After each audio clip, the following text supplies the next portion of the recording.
Here we go.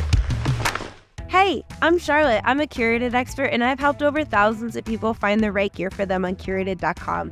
Today, we are testing out the Salomon QST Lux. Salomon claims that this is a revamped version of their old Lux. They've added extra power and stability into their tips as just a directional all-mountain charger. Just so you know, we're not sponsored by any brands, so all these reviews are completely unbiased and just my authentic opinion of how the skis skied for me. And don't forget, if you want help finding the right skis for you, click the link in the description and we will find the perfect setup for you.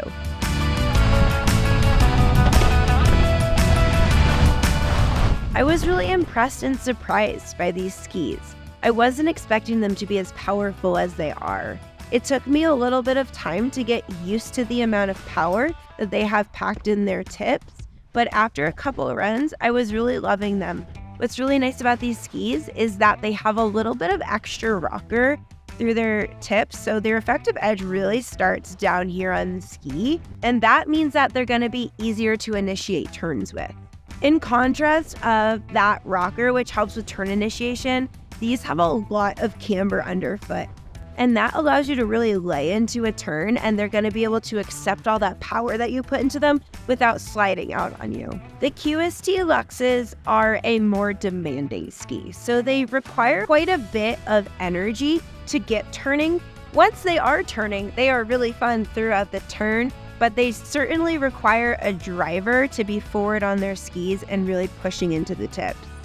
The pro of really needing to drive these skis, though, is that once you get them moving for you, they will plow through anything that you send them through. So variable, choppy, uneven terrain, they are not afraid. At any speeds, they'll just keep on moving for you, and you won't feel all of that variable snow underneath your foot like you might in a ski that has less metal and less stability. These are a heavier ski, so in the conventional sense of playful, they are not the most playful. However, someone who knows how to power through them can have a lot of fun on them. I think it really just depends on being able to put pressure into the tips and get them moving. If you can really put some power into the tips, they will reward you with a pretty energetic turn and giving you lots of acceleration coming out of your turn. If you're having a tough time putting pressure into the tips of the skis, you'll notice that the skis just feel more burdensome than they do enjoyable. I did not take these skis into the park, and I would not recommend that you take them into the park either. However, the feature that if I was in the park I would ski them off of is smaller jumps. They were more shock absorbing than they were launching you off a jump, but they felt very stable upon landing. This is not my ideal powder day ski. They're pretty heavy, so they don't have a lot of flotation, and they're not that playful. They're great in uneven terrain and chunder. They power through, they blast. They're kind of like rocket ships.